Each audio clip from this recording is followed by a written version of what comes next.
Bismillahirrahmanirrahim. Alhamdulillah Rabbil Alamin. Wassalatu wassalamu ala ashrafil anbiya'i wal mursalin Sayyidina Muhammadin wa ala alihi wa sahbihi ajma'in. Assalamualaikum warahmatullahi wabarakatuh. Alhamdulillah baik. Kita memanjatkan syukuran kita kepada Allah Subhanahu wa taala dapat kita meneruskan pengajian pada hari ini, dan kita berdoa mudah-mudahan Allah menjadikan pengajian ini sebab pengampunan bagi segala dosa, dan dengannya Allah mengabulkan segala hajat dan memberikan kepada kita syifa daripada segala penyakit zahir dan batin. Dan kita berdoa mudah-mudahan Allah membukakan bagi kita pintu kefahaman dalam agama, dapat kita melaksanakan segala perintahnya, meninggalkan segala larangannya, dan mengikuti Nabi kita sallallahu alaihi wasallam. Dan kita berdoa mudah-mudahan Allah berikan kepada kita husnul khatimah dan mengumpulkan kita bersama Nabi kita sallallahu alaihi wasallam pada hari kiamat nanti. Amin ya rabbal alamin. Di dalam pengajian kita daripada minggu yang lepas, kita telah masuk kepada ayat 160. Yani kita telah habis ayat 159. Dan ayat 159 seperti mana saya mengatakan, dia adalah ayat yang menjadi dalil akan kedatangan Nabi Isa AS. Ini yang kita membicarakan pada pengajian kita yang lepas. Sebab di sini Allah Subhanahu wa taala menyifatkan kedatangan Nabi Isa AS sebelum dia meninggal dunia, qabla mautihi. Semua ini ahlul kitab akan beriman. Yani semua yang ahlul kitab akan beriman kepada ini. Dan ini belum lagi berlaku lagi. Ini belum lagi berlaku. Belum berlaku dalam sejarah semua ahlul kitab yang ini beriman. Semua ahlul kitab beriman dengan Nabi Isa AS. Belum berlaku pada zaman yang ini dahulu. Dan Allah mengatakan sebelum Nabi Isa AS meninggal dunia, ini akan berlaku. Jadi dia belum lagi berlaku, dan dia akan yang ini berlaku. Hari ini insyaAllah kita meneruskan pada ayat yang seterusnya. Firman Allah Subhanahu wa taala,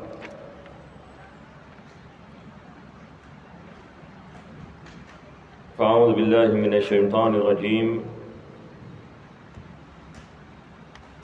Ini saya rasa ayat 159 kita belum habis bahagian yang kedua ya.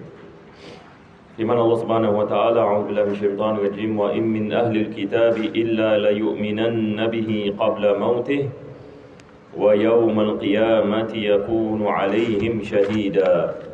Yani bahagian yang kedua, Allah mengatakan pada hari kiamat dia akan menjadi saksi. Yani siapa yang menjadi saksi? Nabi Isa AS. Nabi Isa AS pada hari kiamat nanti dia akan menjadi saksi akan pendustaan yang dilakukan oleh ahlul kitab. Dia akan menjadi saksi bahawasanya orang Nasrani telah mendustakannya. Sebab hari ini kita lihat berapa mereka mengatakan. Mereka mengatakan Nabi Isa AS mengatakan dia adalah Tuhan. Maka Nabi Isa AS akan mengatakan, aku tidak pernah mengatakan sedemikian. Dan aku tidak pernah mengatakan aku adalah anak Tuhan. Maka pada hari kiamat Nabi Isa AS akan menjadi saksi. Sebab orang Nasrani daripada dulu hingga ke sekarang fitnahkan Nabi Isa AS mengatakan sedemikian, sedangkan dia tidak pernah mengatakan sedemikian. Begitu juga dengan orang Yahudi yang tidak beriman dengan kenabiannya. Maka dia akan menjadi saksi yang ke atas mereka pada hari kiamat. Jadi bahagian ini kita belum membicarakan ya. Jadi ini yang dimaksudkan, yakni pada hari kiamat Allah menjadikan Nabi Isa AS ini sebagai saksi. Selepas itu firman Allah Subhanahu wa taala, fa bidzulmin minal ladzina hadu haramna 'alaihim thayyibatin uhillat lahum. Ayat ini menerangkan daripada sebab kezaliman yang dilakukan oleh orang Yahudi, alladzina hadu, daripada sebab yakni kezaliman yang dilakukan oleh orang Yahudi, kami mengharamkan tayyibat. Tayyibat ini di sini maksudnya benda-benda yang baik. Allah Subhanahu wa taala mengharamkan beberapa perkara yang manfaat ke atas mereka. Kenapa? Disebabkan kezaliman yang telah mereka laksanakan. Disebabkan kezaliman yang telah mereka laksanakan, Allah Subhanahu wa taala mengharamkan ke atas mereka beberapa perkara yang manfaat. Dan ini adalah daripada kita mengatakan hukuman daripada Allah Subhanahu wa taala. Ini juga kita telah membicarakan sebelum ini. Bila Allah menceritakan ini tentang Ashabus Sabt, diharamkan mereka pancing pada hari Sabtu. Selepas itu juga dikenakan ke atas mereka hukuman yang berat kalau sekiranya mereka syirik kepada Allah Subhanahu wa taala. Diwajibkan mereka membunuh diri mereka. Diharamkan kepada mereka juga beberapa jenis makanan. Ada jenis makanan diharamkan ke atas mereka. Allah Subhanahu wa taala membebankan mereka dengan benda ini disebabkan kezaliman yang telah mereka lakukan. Maka di sini Allah mengatakan fa bi dzulmin minal ladzina hadu haramna 'alaihim thayyibatin uhillat lahum. Kami mengharamkan thayyibat, yakni benda-benda yang baik yang menjadi halal ini sebelum ini bagi mereka. Dan juga Allah mengatakan wa bisaddihim 'an sabilillahi katsira. Dan juga yang ini disebabkan mereka melarang manusia daripada agama Allah Subhanahu wa taala. Jadi di sini kita ada dua perkara ya. Pertama sekali Allah mengatakan daripada kezaliman yang dilakukan oleh mereka. Perkara yang kedua adalah disebabkan mereka menahan orang daripada agama Allah Subhanahu wa taala. Pertama sekali yang dimasukkan dengan kezaliman adalah dosa-dosa yang besar. Yang disebabkan mereka melakukan dosa-dosa yang besar, Allah mengenakan mereka bala. Dan bala tersebut adalah merupakan pengharaman bagi benda-benda yang manfaat bagi mereka. Perkara yang kedua adalah mereka cuba untuk melarang orang memasuki agama Allah Subhanahu wa taala. Wa bisaddihim 'an sabilillah. Ini adalah perkara yang kedua. Dan perkara ini daripada dulu hingga ke sekarang ada pada mereka. Kita lihat, kalau zaman dahulu mereka melakukan sedemikian, hari ini juga mereka melakukan sedemikian. Kita lihat dari dunia ini sekarang misalnya, banyak daripada perkara ini yang berada di dunia sekarang di bawah tangan mereka. Kalau kita lihat ini banking, satu dunia dijajahi ini oleh mereka. Entertainment oleh ini mereka.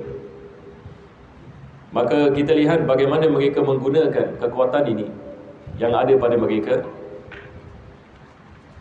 untuk memberikan kesan-kesan ini kepada orang Islam, agar ini orang Islam jauh daripada agama mereka. Dan ini adalah perkara yang diketahui ramai. Jadi baru-baru ini ada interview, mereka ni nak jatuhkan Iran. Iran. Saya tak tahu jemaah ada baca, ada lihat news ke tidak. Tetapi kisahnya adalah mereka ni daripada dulu hingga ke sekarang nak jatuhkan rejim Iran ini. Sebab rejim Iran ni rejim Islam. Walaupun dia Syiah tapi dia Islam. Jadi Barat tidak suka. Dia nak semua yang di negeri di dunia ini ikut ini dia punya demokrasi. Tapi demokrasi yang disiluti dengan kezaliman. Jadi apabila dia lihat dari negeri Islam ini ada berdikari, mereka daripada dulu yang ini nak menjatuhkan. Daripada cara mereka nak jatuhkan rejim change, baru-baru ini ada interview viral sekarang dekat internet.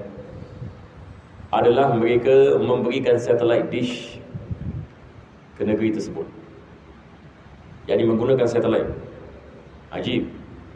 Menggunakan satellite ini bagaimana ini nak mengubahkan ini rejim.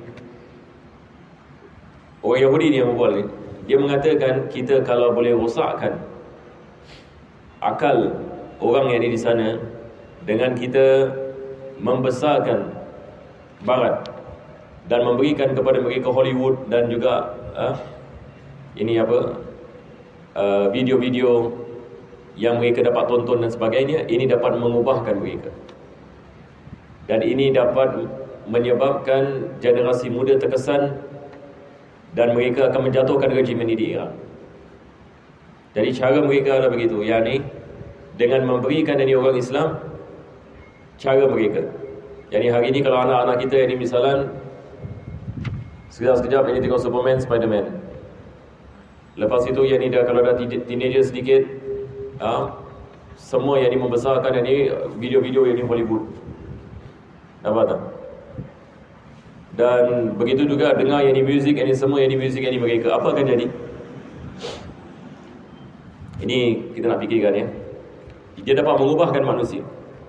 Dia dapat mengubahkan. Kita lihat ini kalau anak-anak kita tak kontrol mereka. Sekarang ini kecil-kecil mereka main game, siang malam game. Lepas itu ini mereka tengok televisyen kan. Kita lihat ini semua yang ini apa yang mereka melakukan, semua adalah perkara-perkara yang diciptakan oleh Barat. Semua. Daripada game kepada TV, daripada kartun. Lepas itu bila mereka besar ini mereka tengok ini Hollywood dan sebagainya. Dan begitu juga muzik yang mereka dengar yang muzik yang daripada mereka. Maka kesemua yang ni benda-benda ini daripada sana. Dan begitu juga teknologi juga kita menggunakan daripada sana. Maka kesemua yang ni kehidupan kita daripada sana. Kesan yang ni akan memberikan adalah apa? Dia akan mencorak yang ni kita punya akhlak. Dia akan mencorak kita punya akhlak ini kepada apa yang ada di sisi mereka. Ini adalah daripada cara yang ni brainwashing. Itu sebab kita lihat banyak anak-anak Islam kita lihat di Singapura misalnya.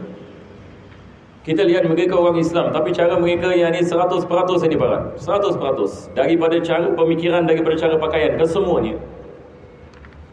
Kita kalau bawa satu orang yang di Amerika, kalau kita nak bandingkan sama yang ni dengan orang Islam ini.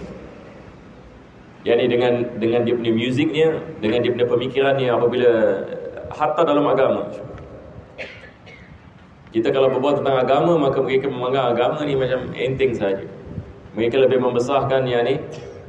Mereka lebih membesarkan yang ini kehidupan mereka. Jadi ini adalah perkara yang berlaku. Saya harap boleh faham ini insya-Allah jemaah sekalian ya. Jadi ini adalah daripada cara mereka brainwash. Dengan menggunakan media dan menggunakan social media. Jadi kalau anak-anak Islam kita tidak ada asas dalam agama, dia akan terjerumus dalam perkara ini. Dan ini sudah banyak berlaku. Sama ada di Singapura ke ataupun di Malaysia ke di mana-mana. Kita berdoa mudah-mudahan Allah menyelamatkan kita insya-Allah. Dan menyelamatkan anak-anak kita daripada terjebak ini di dalam ini perkara ini. Jadi kita kembali kepada ayat ini. Maka Allah sendiri mengatakan wa bisaddihim an sabilillahi katsira. Yani saddihim ini maksudnya mereka melakukan apa? Menghindari orang daripada memasuki agama Allah Subhanahu Wa Taala. Jadi mereka cuba siang dan malam yang ini untuk memalingkan manusia daripada Islam. Tetapi dengan kuasa Allah Subhanahu Wa Taala juga dalam masa yang sama terbalik pula yang berlaku. Kita lihat makin ramai pula orang masuk dalam agama Islam. Jadi saya rasa mereka pun peding juga. Mereka mengatakan dia dah cuba masukkan macam-macam. Betul. Tetapi makin ramai pula ini orang masuk ini ke dalam agama Islam. Ini Allah mengajarkan kepada kita, pada akhirnya hidayah di tangan Allah Subhanahu Wa Taala. Jadi saya menceritakan ini semua, saya nak mengatakan ada persamaan daripada Yahudi dahulu dengan Yahudi sekarang. Sebab mereka sentiasa memikirkan bagaimana nak menghindarkan manusia daripada agama Allah Subhanahu Wa Taala dengan macam-macam cara. Kalau zaman Nabi SAW, mereka mendustakan Nabi SAW. Kalau zaman sekarang yang ni, mereka menggunakan benda-benda seperti ini di tangan mereka. Disebabkan entertainment di tangan mereka, ekonomi yang ini di tangan mereka, music yang ini di tangan mereka. Jadi mereka menggunakan ini untuk mencorakkan ini generasi yang akan ikut ini kepada fahaman yang membawa ini kepada kekufuran kepada Allah Subhanahu Wa Taala. Maka disebabkan ini Allah mengatakan kami melaknati mereka. Yang ini disebabkan perkara ini kami mengharamkan kepada mereka apa yang dihalalkan bagi mereka. Wa akhdhihim riba, dan juga disebabkan mereka memakan riba. Ini juga tadi saya membicarakan tentang banking ya. Sekarang kita menanyakan ini soalan. Banking ini bank dunia sekarang. Yang ini banking system satu dunia. Siapa yang kontrol? Mereka kan. Subhanallah, kita lihat Al-Quran sering sebut tentang mereka ini. Selepas ini 1400 tahun Al-Quran diturunkan kepada Nabi SAW, yang Al-Quran sudah membicarakan tentang yang ini masalah riba dan mengait riba dengan Yahudi. Apa kait mengenai riba dengan orang Yahudi ini? Sebab ini Allah membicarakan tentang mereka secara khusus. Apa Allah mengatakan? Kami telah mengharamkan riba ke atas mereka. Kami telah mengharamkan riba yang ini ke atas mereka. Tapi riba ini diamalkan oleh mereka hatta daripada zaman Nabi SAW. Orang Yahudi mengamal riba pada zaman Nabi SAW dan juga pada zaman Nabi Isa AS. Sebab Nabi Isa AS bila diutuskan kepada mereka, mengingatkan mereka tentang perkara ini, itu sebab mereka nak bunuh Nabi Isa AS. Dan Nabi SAW juga mengharamkan riba, tetapi mereka tetap meneruskannya sampai hari ini. Tetapi hari ini lebih dahsyat. Kalau dahulu ini riba, ini ibarat ini riba Thailand. Betul tak? Yang ini satu orang ini tak ada duit, dia pergi kepada Yahudi misalnya, dia mengatakan saya nak pinjam 100 dinar. Dia mengatakan baik, 1 dinar, bunganya 1 dinar. Bunganya 1 dinar. Tiap-tiap bulan ini bunganya 1 dinar. Jadi kalau awak bayar 12 bulan, awak nak kena bayar 112 dinar. Ini adalah riba. Ini pada zaman dahulu. Pada zaman sekarang, Masya Allah, pada zaman sekarang apa jadi? Jangan cakap dinar. Duit mereka ciptakan. Duit itu mereka ciptakan. Macam mana? Para jemaah boleh bayangkan, kalau saya boleh menciptakan duit, apa jadi? Kalau saya boleh ciptakan duit misalnya, saya ada printing machine. Jadi tiap-tiap hari saya print duit. Jadi hari ini saya nak beli apa? Saya nak beli, letaklah satu benda ini misalnya. Jadi saya tekan aja 1,000 sebagai misal. Lepas itu saya print, keluar 1,000. Bagus tak? Yang orang lain semua kesian, nak kena bekerja kan? Kerja siang malam, nak dapat gaji. Tapi saya tak kerti ni apa yang ni kerja ni. Semua buang masa ini kerja. Sebab saya print duit. Jadi mereka telah sampai kepada tahap itu. Yakni mereka yang berada di atasan banking dunia, ini elite, kita panggil yang ni the elite. Mereka print duit. Jadi itu sebab ekonomis mengetahui benda ini. Jadi apabila satu orang tanya siapakah orang yang paling kaya di dunia sekarang, dia bilang orang yang paling kaya adalah orang yang boleh print duit. Tetapi orang ini mereka takut, tidak mahu diketahui. Sebab kalau orang dapat tahu, mereka masalah kan. Tetapi mereka ada di atas itu. Jadi mereka telah sampai kepada keadaan yang mana mereka dapat menciptakan duit. Tapi kalau ia di dalam dinar dengan dirham, bagaimana kita nak mencipta emas? Boleh tak? Emas boleh tak kita cipta? Macam saya ambil batu kat East Coast misalnya, lepas tu letak Ajinomoto ke sikit, jadi emas. Tak boleh kan? Jadi zaman dahulu, bezanya adalah zaman dahulu manusia tidak boleh ciptakan duit. Sebab duit itu dalam bentuk emas dan perak, tak boleh cipta. Betul ke tidak? Allah yang menciptakan emas, betul ke tidak? Allah yang menciptakan. Tapi sekarang yang ni manusia dia tolak tepi, yang ni dinar dan dirham, dia bawa yang ni ini wang kertas, ini benda sistem, supaya apa?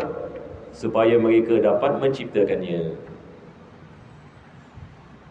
Jadi apabila mereka print terlalu banyak, dikatakan pada bila masa corona kan, pada masa corona mereka print duit 40% daripada kesemua duit yang ada di dunia. Yang ini maksudnya tiap-tiap hari print. Jadi apa mereka buat bila mereka print duit kan? Kalau saya boleh print duit kan? Apa mereka buat? Mereka beli barangan daripada luar negeri. Jadi mereka beli barangan daripada luar negeri free. Lepas itu duit yang sama juga mereka meminjamkan orang. Sebab cara kita nak menindaskan orang, kita pinjam dia dengan bunga. Kalau negeri yang miskin, kita nak kasih dia lebih miskin, apa strategi dia? Tak apa, pinjamkan dia. Tapi bila pinjamkan dia, tak boleh tahan bunga. Sekarang itu sebab banyak negeri-negeri di Afrika jadi miskin disebabkan riba. Sebab pertama sekali mereka hutang. Dan mereka tidak dapat membayar hutang mereka sebab yang ini duit bunga mereka tinggi. Jadi apabila mereka dalam keadaan terdesak, apa mereka akan buat? Mereka akan dengar apa sahaja yang dikehendaki oleh golongan ini. Apabila manusia ini terdesak. Jadi hari ini yang sedang berlaku sekarang. Jadi kita lihat mana-mana sistem yang banking yang di dunia semua ada riba. Sebab ini cara mereka buat duit. Mereka print duit, lepas itu mereka pinjam dengan riba. Dan itu adalah juga daripada cara mereka menindas. Allah Subhanahu Wa Taala dalam Al-Quran mengatakan, kami telah mengharamkan ke atas mereka, ini golongan ini. Dan ini golongan yang sama yang di hari ini yang mengeluarkan sistem ini, yang menyebabkan masalah yang besar bagi kemanusiaan ini kesemuanya. Sehingga ekonomis ini pada hari ini mengatakan daripada sebab ekonomi ini akan crash disebabkan ini interest. Kita berdoa mudah-mudahan Allah menyelamatkan kita daripada musibah ini. Maka Allah mengatakan wa akhdhihim riba wa qad nuhu anhu. Mereka telah diharamkan, yakni riba ini diharamkan ke atas mereka. Akan tetapi mereka memakannya. Wa aklihim amwalan nas bil batil, dan mereka memakan harta manusia dengan kebatilan. Ini yang sedang berlaku sekarang. Sedang berlaku ke tidak sedang berlaku? Ini sedang ini berlaku. Mereka memakan harta manusia ini dengan kebatilan. Dia print duit, lepas itu dia beli barangan daripada luar negeri. Luar negeri kesian ini orang yang ini bekerja, yang ini untuk mengeluarkan hasil bumi dan sebagainya. Tetapi yang ini mereka mengambil begitu sahaja. Sebab mereka cipta duit. Boleh kita faham insya-Allah.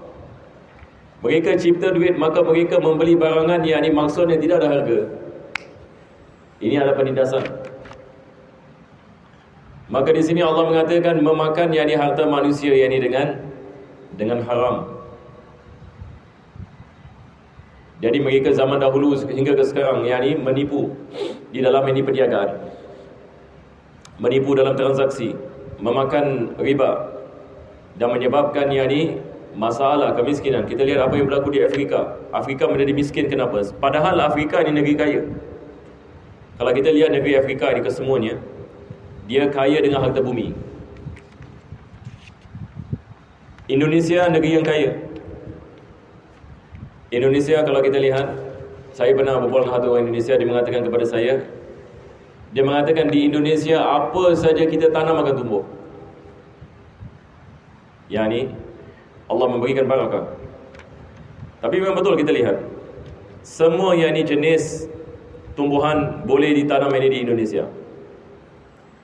Dan begitu juga ini dengan emasnya, belian dan juga benda-benda yang ini seperti ini juga wujud ini di negara yang ini Indonesia. Maka Indonesia ini adalah negara yang kaya.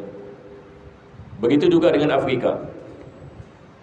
Emas belian yang paling banyak sekali di dunia wujud di South Africa, di sebuah tempat di South Africa, saya lupa apa nama dia.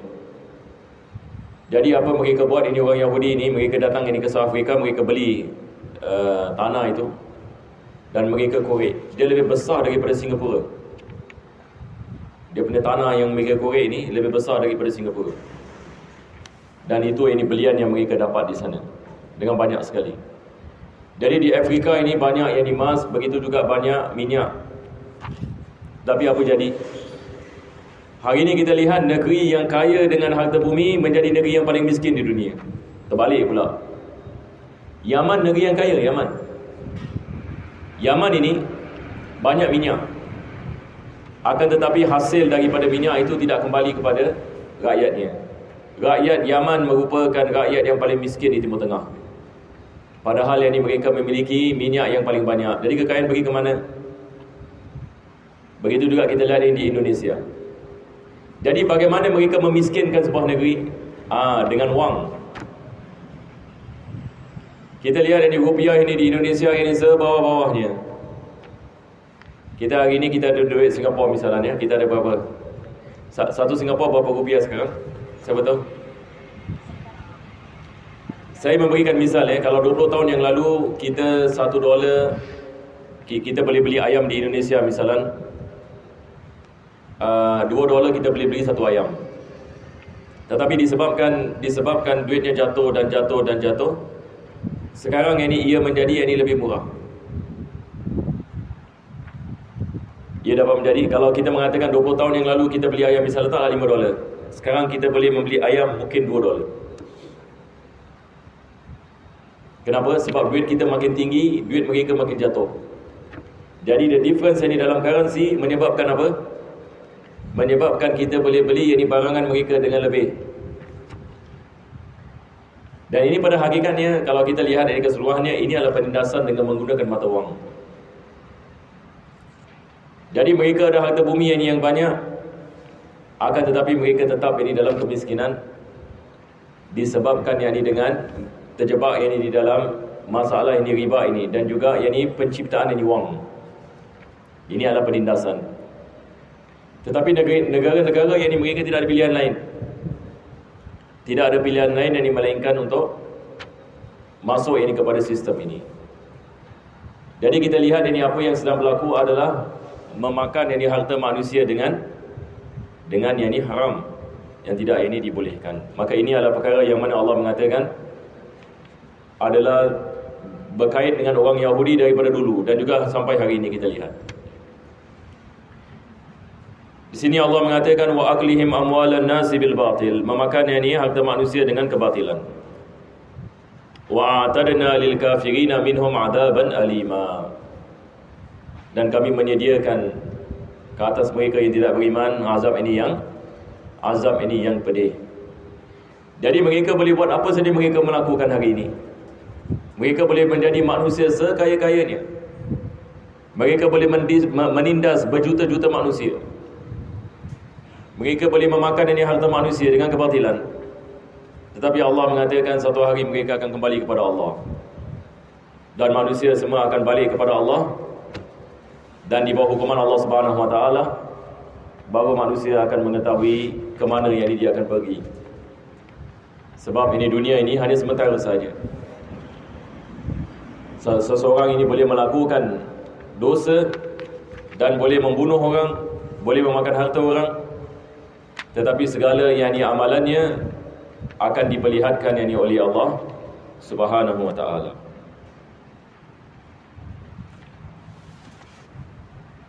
Kita pergi kepada ayat yang seterusnya. Setelah Allah Subhanahu Wa Taala menyifatkan orang Yahudi ini, Allah Subhanahu Wa Taala menyifatkan orang yang beriman pula. Jadi kita lihat ayat yang kita belajar tadi. Allah Subhanahu Wa Taala menerangkan kezaliman orang Yahudi ini. Dan kezaliman, disebabkan kezaliman mereka, Allah mengharamkan apa yang dihalalkan bagi mereka. Dan itu juga disebabkan dengan mereka cuba melarang manusia daripada masuk agama Allah. Dan mereka memakan riba dan menyebarkan sistem riba. dan memakan harta manusia dengan kebatilan. Maka dengan itu Allah mengazab mereka. Selepas itu Allah mengatakan the opposite pula. Lakinir rasikhuna fil ilm. Allah Subhanahu wa taala mengatakan akan tetapi mereka-mereka yang rasikhuna fil ilm, yakni maksudnya rasikhuna fil ilm adalah mereka-mereka yang berilmu, dan ilmu mereka adalah ilmu yang mendalam. Ilmu mereka adalah ilmu yang mendalam.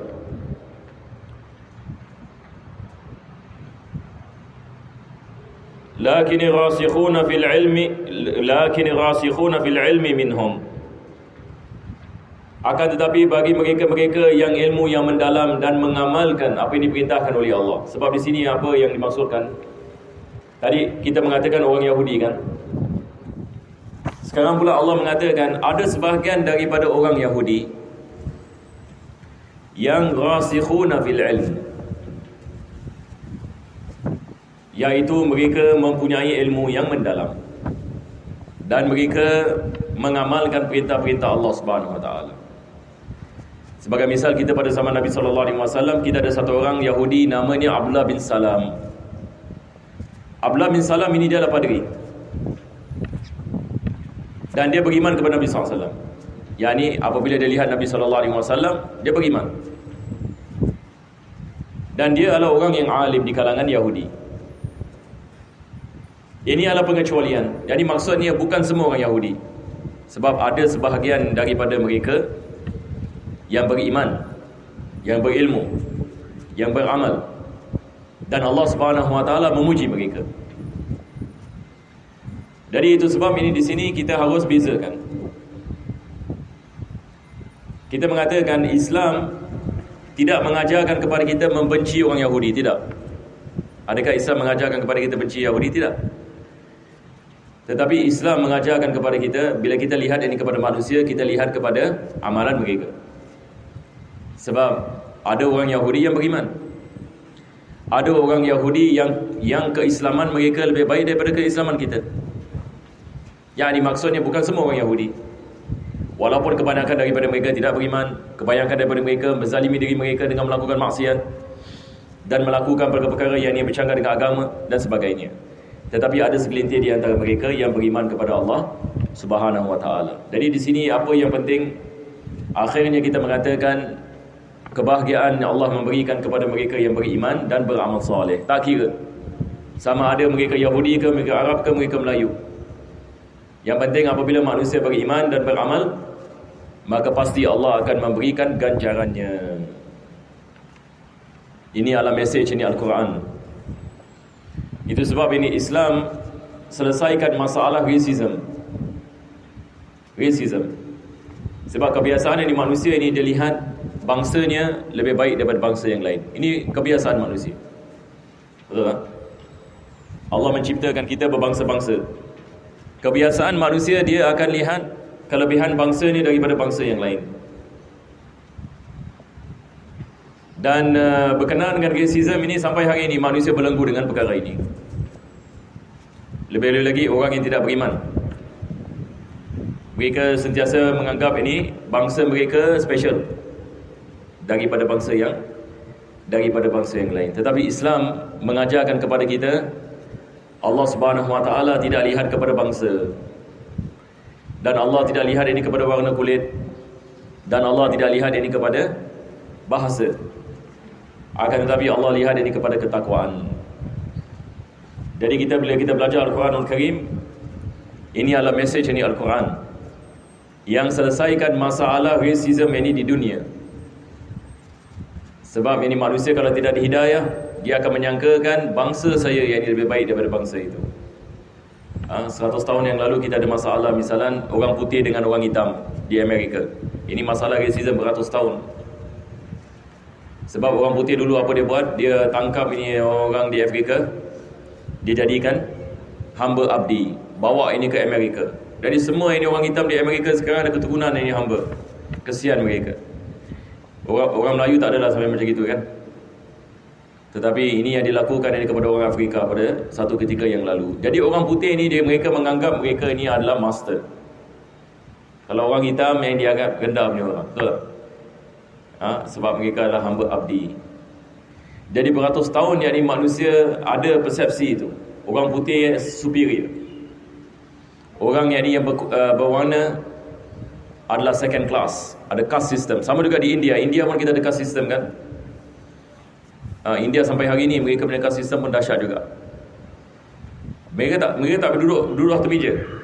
Kalau saya di satu caste system, saya tidak boleh duduk dengan satu orang yang bawah caste system. Dan mereka ada 7 ini caste system. Mereka ada Brahmin. Paling bawah sekali mereka panggil apa? Paria. Betul tak? Ini paria ini daripada caste system. Perkataan paria ini dia adalah caste system yang paling bawah sekali. Jadi orang yang di atas tidak boleh duduk dengan orang yang ini di bawah. Tetapi Islam ini mengatakan, Nabi SAW ini mengatakan tidak ada beza di antara orang Arab dengan orang yang bukan Arab. Tidak ada beza di antara orang putih dengan orang yang hitam, melainkan dengan ketakwaan ini kepada Allah Subhanahu wa ta'ala. Jadi kita lihat Al-Quran dalam masa yang sama mengatakan orang Yahudi menzalimi diri mereka, tapi Allah mengatakan daripada mereka juga ada orang yang beriman. Daripada mereka juga ada manusia-manusia yang melaksanakan perintah Allah. Misalnya ini seperti Abdullah bin Salam. Dan Allah Subhanahu wa ta'ala memberikan kepada mereka anugerah ini yang besar. Lakin ar-rasikhuna fil ilmi minhum wal mu'minun, di kalangan mereka yang beriman. Yu'minuna bima unzila ilaika wa ma unzila min qablik. Mereka beriman dengan apa yang diberikan kepada kamu dan apa yang diturunkan sebelum kamu. Ini balik ini kepada agama Islam. Hari ini kita mengatakan agama Islam mewajibkan kita beriman dengan ajaran Nabi SAW dan juga beriman dengan Nabi-Nabi sebelumnya. Kalau satu orang mengatakan saya beriman kepada Nabi Muhammad tapi tidak beriman kepada Nabi-Nabi sebelumnya, ini bukan ini orang Islam. Betul ke tidak? Sebab kita dah membezakan. Kita dah membezakan satu Nabi dengan Nabi yang lain. Jadi Al-Quran ini mengajarkan kepada kita rukun yang ini iman. Pertama sekali kita beriman kepada apa yang dibawa oleh Nabi SAW dan juga kita beriman kepada Nabi-Nabi sebelumnya. Ini adalah agama kita. Wal muqiminas salat. Sifat ini yang kedua setelah iman, mereka mendirikan salat. Mendirikan salat. Jadi perkataan muqimin maksudnya mendirikan, bukan melakukan. Sebab ada beza di antara melakukan dengan mendirikan. Kalau kita dalam bahasa Melayu kita mengatakan apa beza saya melakukan solat dengan saya mendirikan solat? Ada beza ke tidak ada beza? Ini saya nak tanya ya. Dalam segi bahasa ada beza ke tidak ada beza? Satu orang mengatakan saya melakukan solat, lagi satu orang mengatakan saya mendirikan solat. Makna lebih kuat? Melakukan ke mendirikan? Mendirikan. Yani mendirikan boleh membawa maksud yakni mengasaskan. Jadi maknanya lebih mendalam. Sebab satu orang ini dia boleh melakukan salat, tapi dia melakukan salat, mungkin salatnya tidak sah, mungkin dia tidak ada wudu, ataupun yang mungkin dia tidak ada khusyuk dalam salat sebagai misal. Tapi kalau sekiranya dia mengatakan dia mendirikan salat, maksudnya dia melakukan salat dengan sebaik-baiknya. Jadi dalam Al-Quran Allah mengatakan dirikan salat, iqamatus salat, bukan melakukan salat. Jadi perintah Al-Quran adalah mendirikan, bukan melakukan. Tapi tiap-tiap orang yang mendirikan salat akan melakukan salat. Boleh insya-Allah. Jadi kita nak kena faham ini perbezaan ini. Kita diperintahkan untuk mendirikan salat. Yang ini mendirikan salat dengan sunnah-sunnahnya. Bukan saja melakukan yang wajib, tetapi juga melakukan yang sunnah dan meninggalkan yang makruh. Jadi bila kita mengambil wudu, kita mengamalkan sunnah-sunnah wudu. Bila kita melakukan salat juga kita mengamalkan sunnah-sunnah di dalam salat. Dan kita melakukan salat seperti mana Nabi SAW mengajarkan kepada kita. Dan juga kita mengajak orang lain juga melakukan salat. Ini kita mendirikan salat. Kita mengajak ahli keluarga kita dan kawan-kawan kita juga melakukan salat. Wal muqiminaz salah wal mu'tunaz zakah. Dan juga yakni yang mengeluarkan zakat. Mendirikan salat dan mengeluarkan zakat. Wal mu'minuna billahi wal yaumil akhir. Dan beriman dengan kepada Allah dan hari akhirat. Jadi kita lihat sifat-sifat ini ada pada diri kita ke tidak. Beriman kepada apa yang dibawa oleh Nabi SAW, beriman kepada Nabi-Nabi dan apa yang datang sebelum Nabi SAW daripada para anbiya dan mursalin. Lepas itu mendirikan salat. Lepas itu yakni mengeluarkan zakat. Dan beriman yakni dengan hari akhirat. Beriman yakni dengan hari akhirat dan apa perkara-perkara yang datang selepas mati. Daripada soal kubur, mahsyar, hisab. Ini semua wajib yakni kita beriman. Ulaika sanutihim ajran azima. Ini adalah natijahnya. Kami akan memberikan kepada mereka apa Allah mengatakan? Kami akan memberikan kepada mereka ganjaran yang besar. Bagi mereka yang beriman dan mendirikan salat dan mengeluarkan zakat, yang melaksanakan perintah Allah, beriman yakni kepada hari akhirat, ini adalah ganjaran yang Allah memberikan kepada mereka-mereka yang beriman. Mudah-mudahan Allah menjadikan kita di antara golongan ini, insya-Allah. Amin ya rabbal alamin. Sekarang ini kita pergi kepada ayat yang seterusnya. Jadi kita dah habis ayat 162. Kita pergi kepada ayat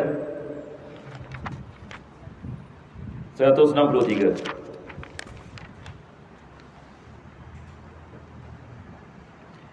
Ayat ini Allah Subhanahu wa taala menerangkan kepada kita tentang nabi-nabi yang sebelumnya, yakni nabi-nabi yang dihantar sebelum Nabi sallallahu alaihi wasallam.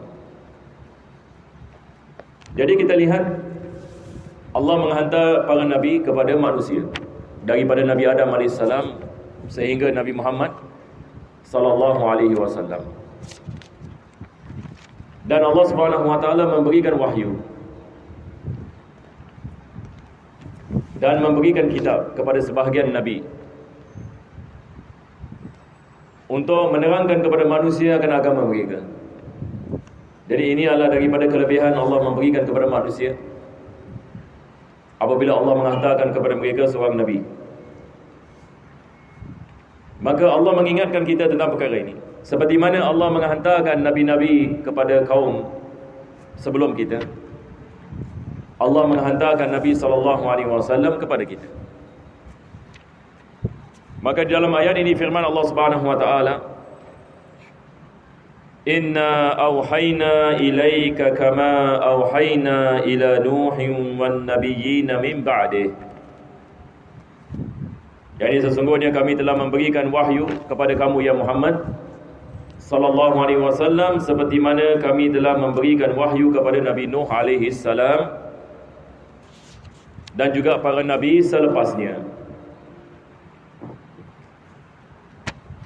Yani semua nabi-nabi membawa risalah yang sama. Kita mengatakan semua nabi-nabi membawa apa? Membawa ini risalah yang sama, risalah tauhid. Menerangkan kepada manusia siapa Allah Subhanahu wa taala. Menerangkan kepada manusia bahawasanya tidak ada Tuhan melainkan Allah. Ini adalah risalah yang sama yang mana semua nabi-nabi dan rasul membawa kepada kaum. Wa auhayna ila Ibrahim wa Ismail wa Ishaq. Dan kami telah memberikan wahyu kepada Nabi Ibrahim alaihissalam, Nabi Ismail alaihissalam, Nabi Ishaq wa Yaqub wal asbat. Jadi kita lihat dari Nabi Ibrahim alaihissalam, dia adalah bapa yang kepada Nabi Ishaq. Nabi Ishaq adalah bapa kepada Nabi Yaqub. Nabi Yaqub adalah bapa kepada Asbat. Asbat ini dia adalah anak-anak kepada Nabi Yaqub alaihi salam. Jadi di sini Allah Subhanahu wa taala menerangkan tentang kelebihan yang Allah telah memberikan yakni kepada manusia dengan memberikan wahyu yakni kepada para anbiya. Wa Isa wa Ayyub wa Yunus wa Harun wa Sulaiman. Dari semua nabi-nabi ini kita lihat Nabi Isa alaihissalam, Nabi Ayyub, Nabi Yunus, Nabi Harun, Nabi Sulaiman, wa ataina Dawuda zabura. Dan kami memberikan kepada Nabi Daud AS kitab Zabur. Jadi ayat ini bermula dengan menerangkan kepada kita tentang perkara ini. Sekali lagi ia menunjukkan bahawasanya risalah yang diberikan oleh Nabi SAW dan risalah yang diberikan oleh Nabi-Nabi sebelum Nabi SAW adalah risalah yang sama. Dan Nabi SAW ini dia adalah Nabi yang datang selepas mereka. Sebab ada manusia yang beriman kepada Nabi Ibrahim AS, Nabi Isa AS, tapi tidak beriman kepada Nabi Muhammad SAW. Ada manusia yang beriman kepada Nabi Musa AS, Nabi Ibrahim AS, asbab dan sebagainya, tetapi tidak beriman kepada Nabi Isa AS dengan Nabi Muhammad SAW. Maka di sini Allah mengatakan, kami tidak membezakan di antara satu Nabi dengan Nabi yang lain. Apa yang kami telah memberikan kepada Nabi-Nabi sebelum kamu, juga kami memberikan kepada kamu, ya Muhammad sallallahu alaihi wasallam. Wa rusulan qad qasasnahum 'alaika min qablu wa rusulan lam naqsushum 'alaik. Dan Allah mengatakan ada rasul-rasul yang kami telah mengkhabarkan kepada kamu dan ada yang kami tidak mengkhabarkan. Yani nabi-nabi dan rasul ini banyak sekali. Sebab bagi tiap-tiap kaum Allah menghantar seorang Nabi. Daripada zaman Nabi Adam AS hingga zaman Nabi Muhammad SAW, Allah saja yang mengetahui berapa banyak Nabi dan Rasul yang telah dihantar. Ada yang diberitahukan kepada Nabi, ada yang tidak diberitahukan kepada Nabi SAW. Wa kallama Allah Musa taklima. Dan Allah mengatakan kami, yakni Allah Subhanahu wa taala pada zahirnya apa? Berbual dengan Nabi Musa alaihi salam. Allah Subhanahu wa taala berbual ini dengan Nabi Musa alaihi salam. Itu sebab Nabi Musa alaihi salam dikenali sebagai kalimullah. Dia dikenali ini sebagai kalimullah, yakni seseorang yang berbual dengan Allah.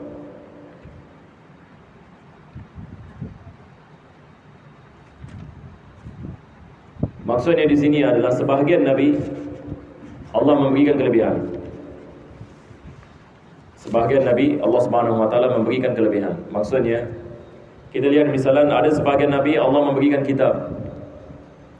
Sebahagian Nabi dia datang tak ada kitab. Biasa kalau dalam ilmu akidah kita mengatakan Nabi yang datang dengan kitab dia adalah Rasul. Tapi biasa kalau kita mengatakan Nabi dia tidak datang dengan kitab. Sebab bila seseorang itu diberikan kitab, seorang Rasul diberikan kitab, diwajibkan dia tabligh. Diwajibkan dia menyampaikan kepada kaum. Berbeza dengan seorang Nabi. Seorang Nabi dia mengamalkan syariat yang dibawa oleh Rasul sebelumnya. Boleh kita faham bezanya? Jadi sebahagian yakni Nabi Allah memberikan kelebihan daripada sebahagian yang lain. Maka Nabi Musa AS kita lihat dalam Al-Quran Allah menceritakan tentang bagaimana Allah berbual dengannya. Betul ke tidak? Kita ada kisah kan? Kisah Nabi Musa AS dalam Al-Quran. Ini disebut dalam surah Taha. Dalam surah Taha. Jadi dalam surah Taha Allah menceritakan tentang Nabi Musa AS bagaimana dia mendapat wahyu yang pertama. Jadi apa kisahnya? Dia pada satu hari yang dia sedang berjalan di padang pasir dengan ahli keluarganya. Selepas itu pada malam itu malam yang sangat sejuk sekali. Jadi mereka nak mencari api, kesejukan. Dan padang pasir ini, kesejukan kalau dekat padang pasir ini dia sangat luar biasa. Saya tak tahu jemaah, saya rasa ada jemaah pernah rasa kan? Padang pasir punya kesejukan. Ada ya? Mungkin ada jemaah pernah pergi di Timur Tengah misalnya pada winter punya time. Saya pernah rasa berada yang di padang pasir 3 pagi pada time winter. Yang ni ala kulihan menggigil. Dia punya kesejukan itu menyebabkan kita menggigil terus. Jadi ini sejuk sangat. Jadi apabila dia lihat ini kepada bukit, dia lihat ada macam api di sana. Dia pun pergi. Tapi bila dia pergi sana tidak ada api. Itu yang Allah menceritakan dalam Al-Quran. Ya Musa innani anallahu la ilaha illa ana fa'budni wa aqimis salata li dzikri. Yani Allah mengatakan, wahai Musa, aku adalah Allah. Tidak ada Tuhan melainkan aku, maka sembahlah aku. Lepas itu Allah memberikan kepadanya mukjizat, tongkat kan. Wa ma tilka bi yaminika ya Musa. Apa yang di tangan kanan kamu ya Musa?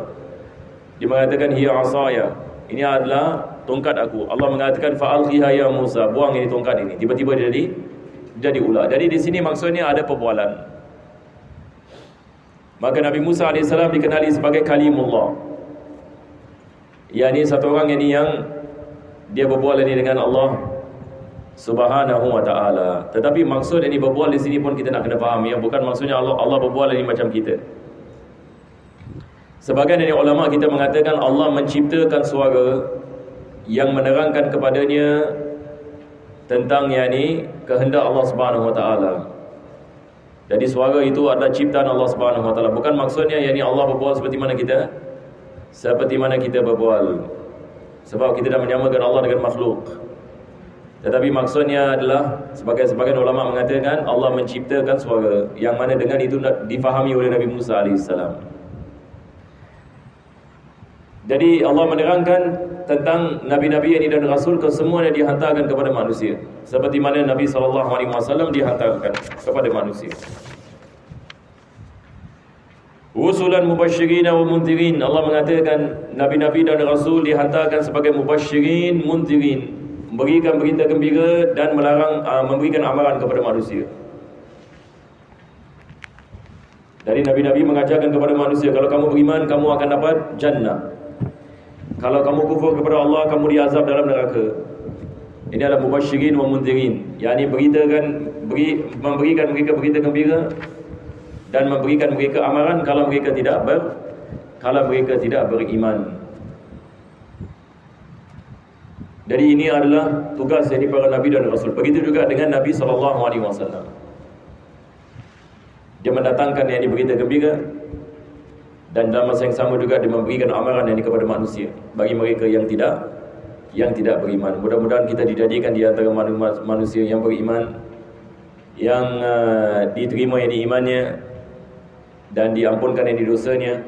Dan mudah-mudahan Allah menghidupkan hati-hati kita dengan takwa dan menjadikan kita di antara hamba-hambanya yang dicintainya di dunia dan akhirat, dan menyelamatkan kita daripada segala jenis azab dan bala dan wabak.